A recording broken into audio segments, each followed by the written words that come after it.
Hello, and welcome back to Avon Talks. Today I am joined by Brandon Robertson, who is the. Yeah, I've been the town manager for Avon just over 13 years now. And how did you decide to become the Avon town manager? I've actually been working for in-town government now for going on 26 years. Mm-hmm. So before I came to Avon, I was in Simsbury, had a couple of different positions there. I knew the prior town manager in Avon very well. Ended up interviewing in Avon and decided to make the move. Have you always lived in Avon? No, no, I've lived in Avon for just about 6 months longer than I've been the town manager. Before that, I lived in Farmington, Mm-hmm. and I grew up in Southington, which is a couple of towns to the south. The position aside, why Avon? Well, that's easy. Avon's the best town in the state. Why not? The entire country. Well, so having gotten into the profession back in the late 90s, Mm-hmm. I realized really early on when I was working for my first town that I liked the work. Mm-hmm. I found it very rewarding. I found it very interesting. Mm-hmm. And there was a very active association of town managers, Connecticut Town and City Management Mm-hmm. Association. So I got to know a lot of the more senior, town managers in the state and decided really early on that's kind of the path I wanted to go towards. So I started off as an assistant to the town manager, then was in Simsbury for a little while, and I really kind of always had my eye on Avon. Really? And it's also why my wife and I bought our house in Avon Mm-hmm. before I, had any inkling I'd become the town manager here. So I always knew that that was kind of my career goal, and I just always really liked Avon. Mm-hmm. Even growing up in Southington, I remember playing at soccer tournaments at Fisher Meadows Mm-hmm. and things like that. It's just a great place.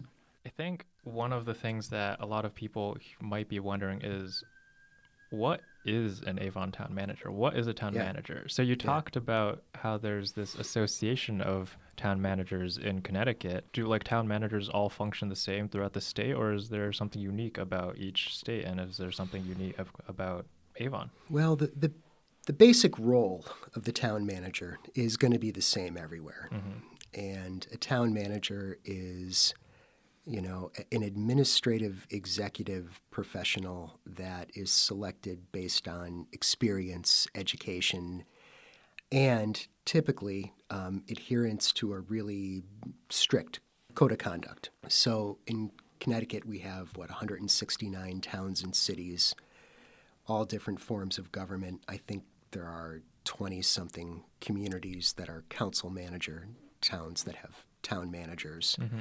The role is very similar regardless of the town or city you're in. And there's also an international county city management association. Really? Oh, yeah. Where do they meet? Where are they headquartered? They're headquartered in Washington, D.C., Uh-huh. but they have their membership comes from all over the world. So as a town manager, whenever from Avon, Mm-hmm. whenever I go to their annual conference, this year it's going to be in Austin, Texas, Mm-hmm. I sit at a table and I might be talking to a city manager from Hawaii or Really? California Yeah. or whatever. And whenever you start talking with these folks, you find that the issues may be a little bit different, but you can always find something to talk about. Yeah. So very similar. What would you say is like one of the more interesting encounters you've had at this sort of international town manager? Oh, that's a good question. I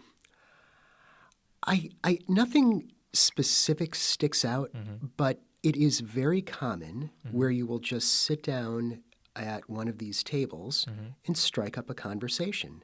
And what's always struck me is you just kind of fall into it. Mm-hmm. There's a sense of camaraderie that, is just kind of like always there with these things. I guess the sort of similarity in responsibilities of town managers throughout the world even sort of speaks to the commonality that people have throughout the world. Well, as a Town manager, a city manager, county executive, I mean, your primary job is you're dealing with elected officials. You're managing, small, medium, large organizations that are delivering services to, the public you're there to serve. So, yeah, that's kind of the basic of what we're all doing, regardless of where we are or what country we're in. And so there's you who's the town manager, but there's also other positions within Avon, like the town council, for example, and the board of education. What are like the? I wonder if you could give like a brief rundown of the rest of these positions and offices throughout the rest of Avon. Sure. Okay. Try to do it without being too boring. But yeah, so first in Connecticut, there are kind of two types of municipalities. There are home rule municipalities like Avon that have an adopted charter. Then there are towns that kind of run under the statutes. Most towns are home rule. So Avon's home rule, so we'll focus on that. That means we have our own constitution, which is called a town charter. So in Avon, you have a number of elected boards and commissions. The two I guess I'd focus on are the town council. Like you mentioned, there's a board of education. Another one I'd mention is a board of finance. And those are directly elected by the residents of Avon. And those are volunteer boards. So if you like the idea of doing, spending long hours at meetings for no pay, then that's the place for you. But these good people step forward and, they volunteer their time and expertise to serve on these boards. So there's a whole staff structure under that. And if you focus just on the town side, you got the town council that's elected, and the town council appoints a town manager, me, and then I am responsible to the town council for all of the town departments. And, for the town departments, you've got quite an array. You have planning and land use department, for instance. You have police. You have public works. You have finance, which includes tax collection, assessment.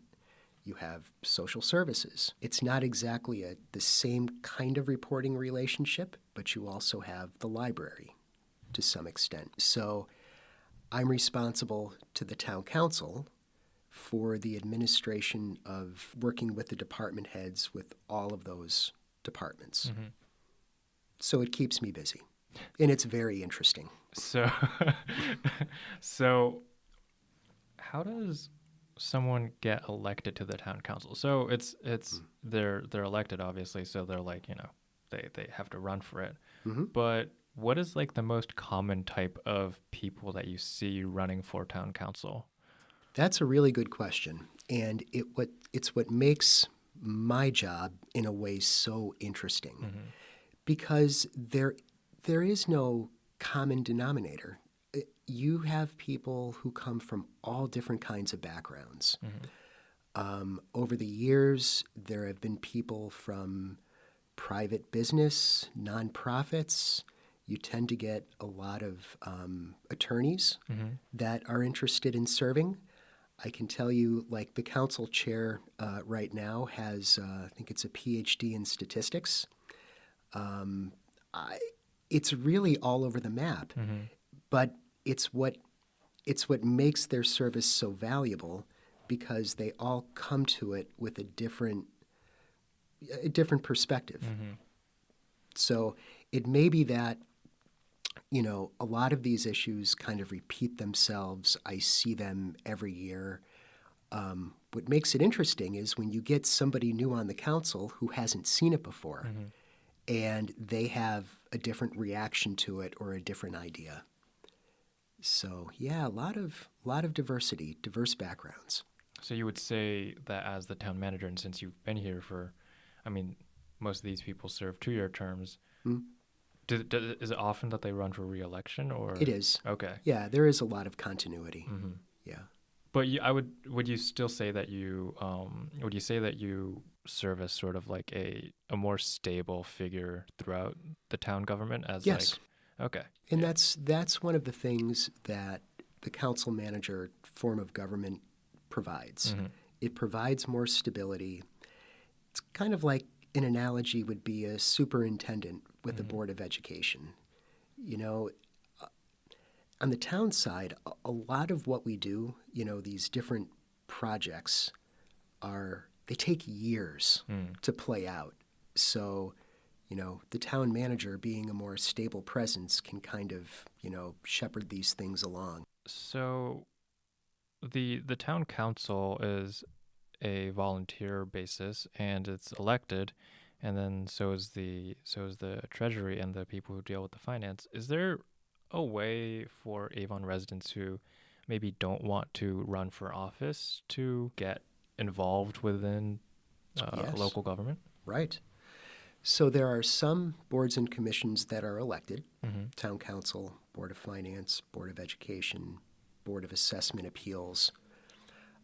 But there are also a lot of boards and commissions that are appointed. Hmm. And uh, some that come to mind: the Planning and Zoning Commission, for instance, a very important local board that deals with land use decisions. Hmm. An Inland Wetlands Commission is another example. And for those boards and commissions, they're not elected. You don't have, they're still staffed by volunteers, Hmm. but you don't have to run in an election. You can get appointed by the town council to serve on one of those boards or commissions. Now, I sort of wonder, since these are all staffed by volunteers, how much time are they dedicating to these offices? Because I'm assuming a lot of them, unless if they're already retired, a lot of them have, they have Hmm. jobs that they have to answer for. They have families and they have children that they have to take care Right, of. So right. yeah. So I use the term staff. So each of these boards and commissions has professional staff that Okay. supports them. Hmm. So take a example like the Planning and Zoning Commission. Hmm. So there's a Planning and Zoning Commission. They meet on a routine basis. They have an agenda, but it's the staff that prepares the agenda, prepares background information for them prior to the meetings, prepares recommendations, does all of that legwork so the volunteers can show up to a board or commission meeting Hmm. and have an efficient discussion with all of the information that they need to reach a decision. So a lot of like the real groundwork is done beforehand, and then the people who volunteer, who are either elected or appointed, are sort of there to voice their own opinion and come to a decision on given all like the information that they've already been gathered. Correct. Okay. They are decision makers. Hmm. Right. Um, and so so once these decisions are made, and whatnot, how are these sort of decisions broadcasted to residents of Avon? It's a really good question. It Hmm. depends on what the decision is. Hmm. So let's say, for instance, I don't know, like the town. There's an example where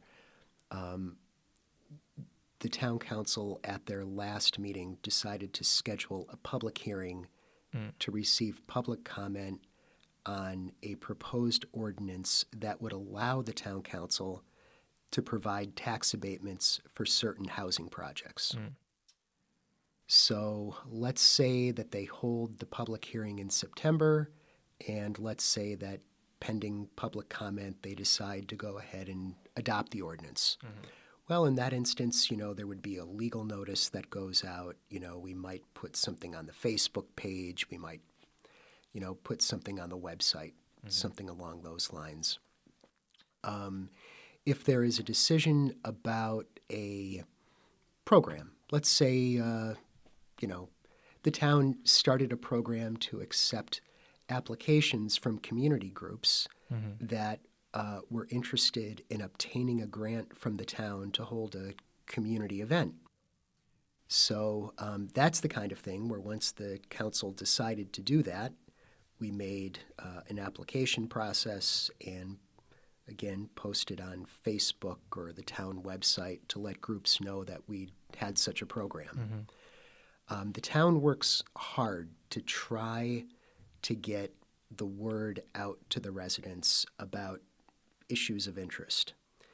And whether it is social media, website, we also do a mailer that goes out a couple of times a year. That's an actual paper, old-fashioned paper mailer that gets stuffed into mailboxes. We do try to, do our best to make sure residents know what's going on. Are these like city council things? Are they all available for like the public to watch and to sit in on? And do you get a lot of people who watch them? Well, I don't know how many tune into them, Mm-hmm. but yes, every board meeting, whether it's council, board of finance, they're all public meetings. That's a very important point about local government. Mm-hmm. Anybody can walk in off the street and sit down, at a town council meeting in the audience and, observe. Mm-hmm. Unfortunately, we do not get a lot of people who attend in person. At times, there may be a specific issue of interest that comes up that may bring, more people out. But for the most part, they're not terribly well attended. Mm-hmm. Do you wish that more people attended? Do you wish that there were, I guess, that more people were sort of interested in this aspect of local government? Well, I kind of find it hard to believe people aren't fascinated by local government. I mean, They're missing all the fist fights in the town council. yeah, no, no fist fights. It's very collegial. Uh-huh. It's about problem solving. It's about working and, trying to find solutions that are best for the town of Avon. Mm-hmm. I guess you can look at it one of two ways. The fact that there aren't a ton of people at town council meetings Mm-hmm. could either mean that everybody's satisfied Mm-hmm. with what's going on and, likes what they see, or, maybe they're just not tuned in, Mm-hmm. which would be unfortunate. Everybody should know it to some extent about what's going on in their town or city. Right, because, I mean, we've talked about this before, but that's sort of like where the real change that affects them very directly actually happens. There's a lot of sort of hyperfixation on what happens at the federal level these days that I think a lot of people are so interested, and I'm not saying that these aren't important because what's happening at the federal level, it trickles down, but a lot of people are almost only interested in what happens at the federal level, that they don't really care that much about, not even care that much, they just don't know what the town manager and what the local government does. Mm-hmm. And that's the stuff that like they literally cannot avoid every single day. Like what happens in Texas, sure, it might set precedents, but for someone living in Connecticut, it's not going to affect me that directly yet. But like if none of the potholes on the streets get filled up, then, that is a problem. So like where these budgets are getting spent and like where this money is going and, the different decisions, I think sort of as an advertisement, aside from the fistfights, it's very important that that local government gets more public interest, especially from people who are more impressionable, like younger people who I guess are sort of developing, and when they develop and their entire mind about what politics is at the federal level, they miss out on a lot of what actually makes even the American political system work. It's a federal system. It's supposed to, put together all these different smaller governments and layer them on top of one another, and then, it's kind of like a pyramid. I don't want to say it's a pyramid scheme. But No, I don't mean a scheme, but no, but you're right. I mean, so growing up in Connecticut, I never gave two thoughts about local government. Mm-hmm. But, take a minute and just look around. I mean, local government is pervasive.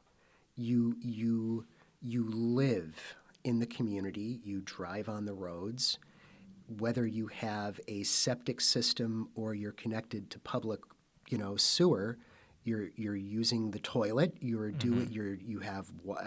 all of these things you're using, if you're playing sports, if you're going to public school, if you call for police or fire or you go to the library. It's just there are endless examples of how people interact with local government on a daily basis. And while what's happening at the federal level isn't critically important, what's happening at the state is also very important. You're actually swimming in the pool of local government every day. And local government is also far and away the most accessible level of government you're going to find.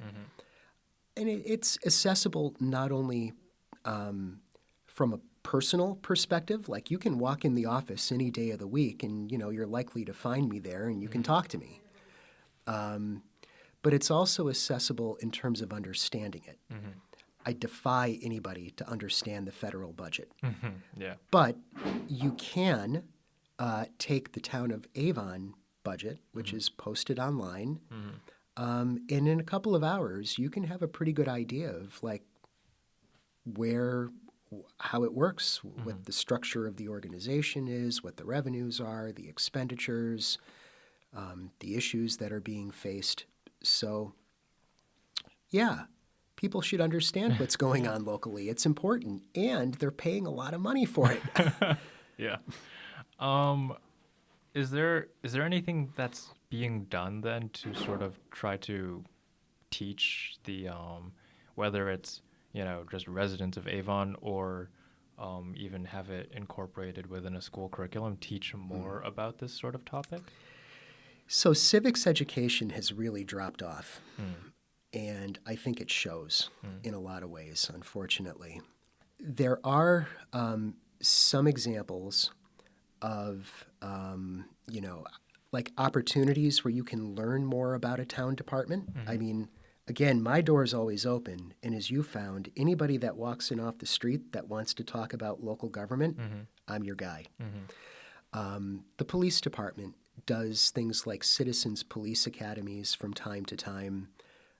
In fact, back at the end of July, they actually ran a camp program for students, younger kids, not like high school students, to learn more about, public safety and police services. Having a local government, boot camp for residents would be, that's a thought, and maybe it would be effective. Is there any specific program that you have in mind that you would like to implement if you could get your way? If I could get my way? It doesn't have to be like weeks on end, but I think, kind of a couple of hours just going through how the town works. I really am fascinated by it. I think that, a town organization, the different disciplines, financial, engineering, legal, all of the information technology, you really have to understand a lot. You have to understand a lot about a lot to, kind of put the puzzle all together. And we do this to some extent during the budget process. Like the town council has in February every year, has a Saturday budget workshop. It starts at 7 o'clock in the morning, usually goes till about noon, 1 o'clock. And basically what we do is, they tear my proposed budget apart. And we look in detail at every town department, talk about, what the cost drivers are, what the issues are.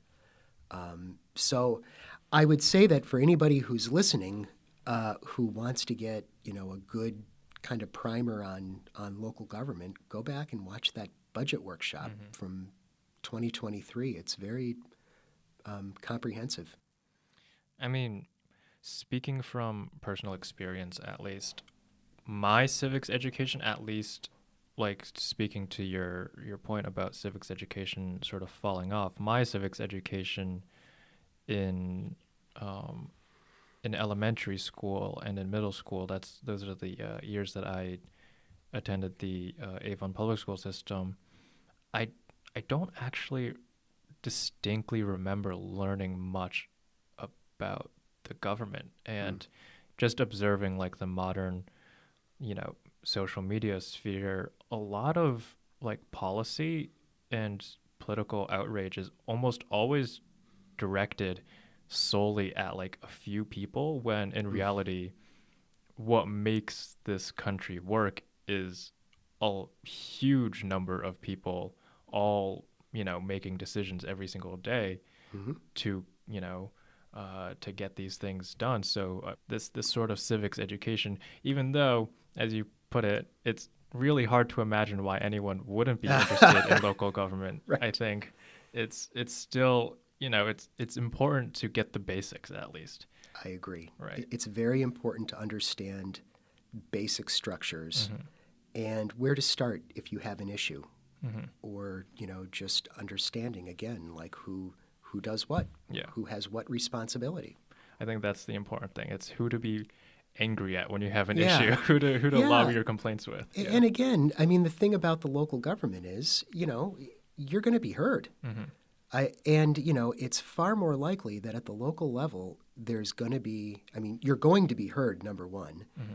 And number two, it's far more likely that there's going to be some kind of a reaction to that. I Mm-hmm. mean, at the local level, the staff and I, we work very, very hard to make sure that, residents, we take care of their needs. Mm-hmm. I mean, their mailbox gets smashed by a snowplow, Mm-hmm. or, there's been some road work and, their lawn needs to be reseeded. Mm-hmm.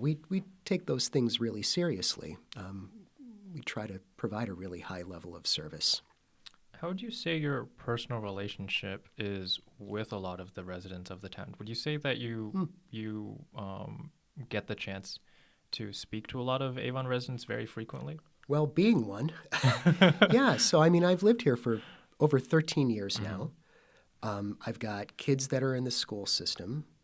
Yeah, I mean, they're my friends. Mm-hmm. Or, I mean, if they're, acquaintances, friends. So, you get a much more unfiltered Mm-hmm. line of comment, Mm-hmm. because if you've been friends with somebody in town, well, you're their friend. Mm-hmm. You're also the town manager, Mm-hmm. and if they have comments, positive or negative, about some service, or I don't know, the state of a playing field. Well, you maybe get it in a way that's a little less filtered than it would be otherwise. So I find that very valuable, because you're really embedded in the community, Mm-hmm. in a way that you wouldn't be otherwise.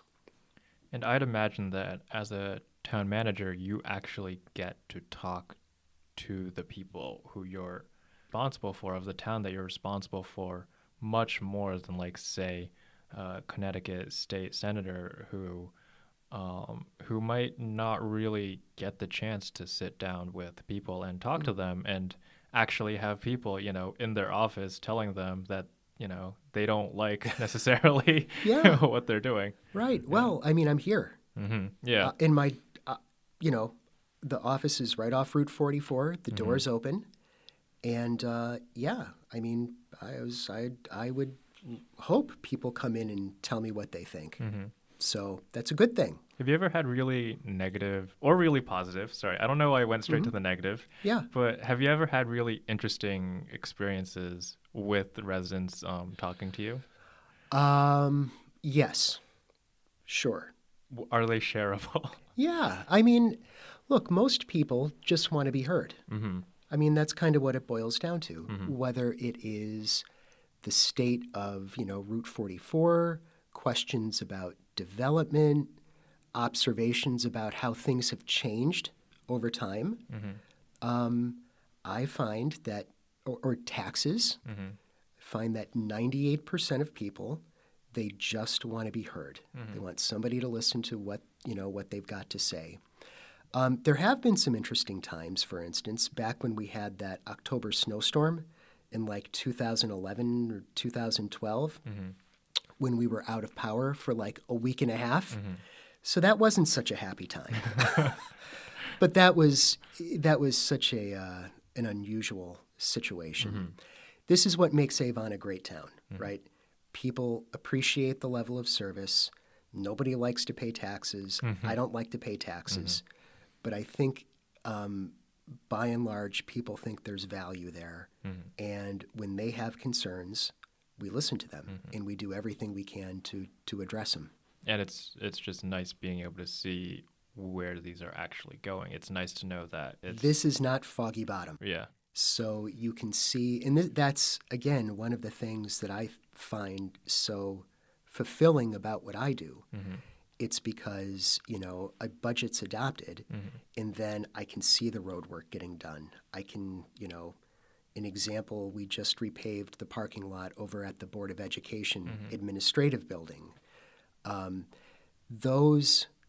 That's the outcome of a lot of really hard choices because there's a lot of prioritizing that goes into, developing a budget. But when you can see the results of your work, and the new playground at Sycamore, road paving, the artificial turf field at the high school. Yeah, those are all really like fulfilling things. And people should look around and know that their facilities are being improved in a way that's really, efficient. Yeah. So just to sort of wrap up this this episode, I was wondering what are some things that are coming on the horizon in Avon? What are some upcoming projects that you're particularly proud of? So I know there's the new Avon Village Center that's been in the works for over a decade, I believe, by now, just the discussion. So the construction, obviously, so just to put this out there, it's just began last year in 2022.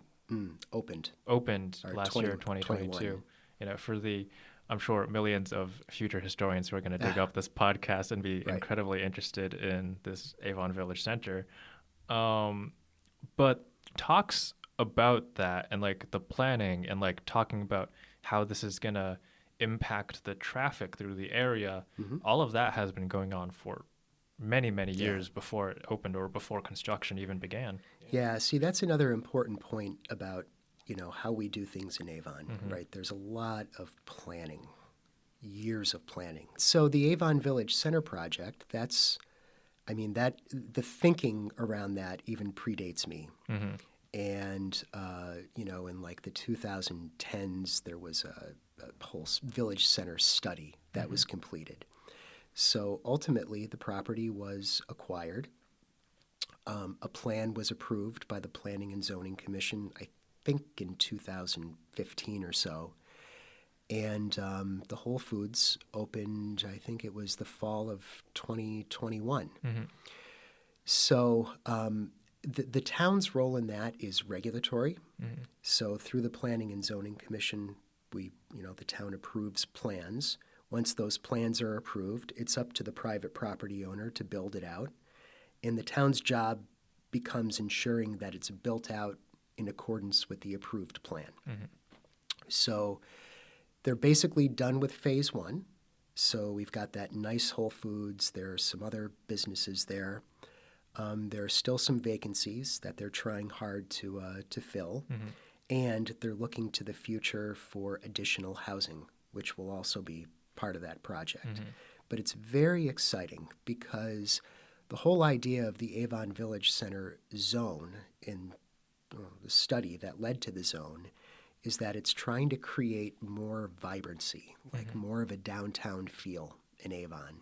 Hopefully the developer continues to invest in the property, the residents continue to support it through their patronage, and it continues to meet the goal that we've had for it. Well, I guess one last note then is you are the town manager of Avon, so if there's something that we, as the residents of Avon, want to see get done in Avon. You are sort of the man to go to talk about it.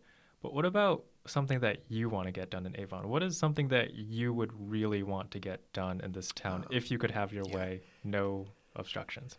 No obstructions, huh? Well, I'll tell you what. The project that I'm the most excited about right now is. This podcast is an Avon Historical Society production, edited by me, Ethan Guo. Special thanks to Priscilla Marshall for the graphics. If you'd like to support this podcast, please subscribe and leave a review on Spotify, Apple Podcasts, YouTube, or wherever else podcasts are downloaded. Want to be featured on a future episode or stay up to date with the podcast newsletter? Feel free to reach out to us at avontalksahs@gmail.com. For more on the Avon Historical Society, visit www.avonhistoricalsociety.org.